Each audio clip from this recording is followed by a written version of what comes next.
After Azerbaijan's devastating defeat in the First War for Nagorno-Karabakh, the Armenians were left as the sole dominant force. The Azeris lost a considerable amount of their territory and the army was annihilated. The armistice prevailed, but an actual peace agreement was never reached. Azerbaijan offered autonomy to Nagorno-Karabakh in exchange for the lost territory, but the leadership of Karabakh wanted independence and unification with Armenia, something that the Azeris would never agree upon. Azerbaijan made one thing clear from the start: if there was no peaceful solution, then there will be another war. And another war is what they will get. Their wish shall be granted. The Caspian Sea is a region full of natural resources. Millions of barrels of crude oil and natural gas are extracted and sold every day on the world market. Azerbaijan is one of the few fortunate countries that benefit from its geography. In 2003, multiple oil and gas pipelines were built across Georgia and Turkey to supply the European Union with the black and liquid gold. All of those deals eventually led to an incredible cash flow. Azerbaijan's military spending went from 2% of the GDP to almost 5.5% per year, which is the equivalent of $2.7 billion annually. Armenia couldn't keep up with those numbers. The military budget was somewhere between 500 and 600 million throughout the years, about 4.5% of their total GDP. With a surplus in cash, suddenly old aspirations came back. Almost 3 decades after the first Nagorno-Karabakh war, the Azeris would fulfill their promise to come back. Since Armenia and Artsakh were the undisputed overlords in former Azeri territory, they enforced a strict anti-Azerbaijan policy. Refugees that fled the war were not allowed to return. About 618,000 people were affected. Instead, Armenians from all over the world began to settle in that area, or ancestral lands as they called it. Those fertile lowlands in the mountainous region attracted a lot of opportunists and cemented the claim that this is now Armenian territory. The governments gave incentives to settle and diaspora organizations arranged contacts. Villages were built, tax breaks were granted to investors, and the regions now gradually received electricity and internet. The economic situation in Armenia was bad, and they gave me a free house and free utilities, an Armenian settler said. Those circumstances created a small baby boom. Families with more than 5 children were no rarity. This new generation that grew up in the occupied territories never knew a life before the war, and thus was less inclined to give up any territory. In 2006, Nagorno-Karabakh adopted a new constitution that formally incorporated the 7 territories into the de facto republic. Azerbaijani officials have regularly objected the gradual settlement of those territories, but with no effect whatsoever. One Armenian historian even noted, "The reality is what you see here. And however strong the government might be, they don't have the means to make these people leave. If some general in Yerevan gives something away, then in Artsakh all the lower and medium-ranking officers are not going to carry out any order to give up territory. It's impossible. They live here." Despite the ceasefire agreement, clashes still happened. Barely a year went by without any casualties and hostilities, but violence increased gradually over time. Each time the agreement was breached, both sides blamed each other for the escalation. Every year since 1994, up to 60 soldiers and civilians died as a result of the fighting. The only exception was in 2016, when the so-called 4-day war occurred. Azerbaijan claimed to prevent continuous Armenian shelling of civilian areas and started a military operation for this purpose. Along a front line of 257 kilometers, the Azeris launched strikes into Armenian-held territory. The sheer size of the operation caught Armenia off guard. The line of contact shifted for the first time since 1994, which left Azerbaijan as the winner. Estimates of losses suggest between 300 to 1,500 KIA for both sides, but take it with a grain of salt.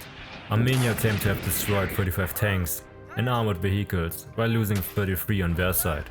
Azerbaijan lost 1 helicopter, 1 MiG and 1 drone. Over the years, Azerbaijan had been growing impatient with the status quo.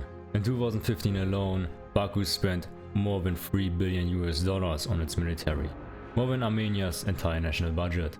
In hindsight, it was just too obvious that the 2016 clashes were probing attacks against Armenian lines, especially since there was no evidence found of Armenian shelling in Azeri territory. It was just a test run for the final assault. At 8:03 on the 27th of September 2020, the Azeri forces launched artillery and aerial strikes all over occupied territory, followed by a massive ground invasion in the southern lowlands with the aim of Stepanakert, the capital city of the Autonomous Republic of Karabakh. The Republic of Artsakh introduced martial law and a total mobilization of its male population, while the Azerbaijani president addressed the nation. Despite the fierce resistance from the Armenian side and heavy losses on the Azeris, the almost 20-year-long preparation would eventually pay off. The Azeris unleashed a blitzkrieg on the Armenians. After all, they couldn't afford another year-long conflict.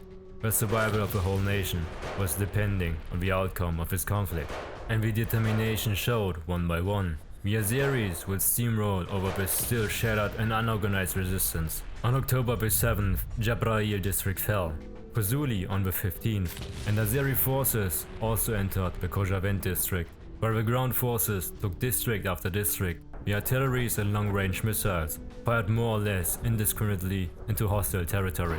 Literal missile duel was recorded with countless civilian casualties. On the 23rd of October, Azerbaijan launched the Latchin offensive and advanced towards Shusha. In another 2.5 weeks of fighting, the Azeris continued to dominate the Armenians. On November the 9th, they successfully reached their aims and finished their offensive. Behind closed doors, however, the Armenian president agreed to a ceasefire that was published the following day on his Facebook account. On the 10th of November, all fighting ended. Under the agreement, Armenia seized all territories that it gained in the First War. The Republic of Artsakh was once again isolated and could only be supplied through the Latchin corridor, which was kept under supervision by Russian peacekeepers. Following the announcement, protests erupted in Yerevan, the capital city of Armenia. While on the other side, the Azeris stormed the streets of Baku and celebrated the victory. The victory parade was held on the 10th of December 2020. Both sides were not so keen on publishing numbers, so take the casualties with a grain of salt. Azerbaijan deployed more than 14,000 men and 2,500 Syrian mercenaries. 2,906 were killed. Armenia and Artsakh deployed about 20,000 men, of which 3,825 were not returning home. After the war, Azerbaijan held more than 200 POWs captive for trial. War crimes have also been reported, and cluster ammunition was fired upon Stepanakert.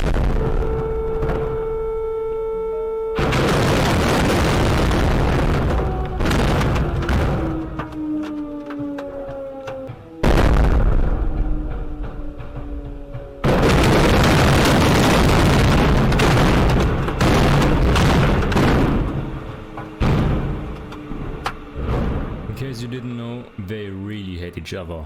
But despite the video evidence, no international headlines were made, because the world doesn't give a shit about the war. It is not beneficial or can be exploited in any way. A border conflict between the two countries is still going on, and I guess that there might be another war. But if the past really predicts the future, then we know where this is going to end.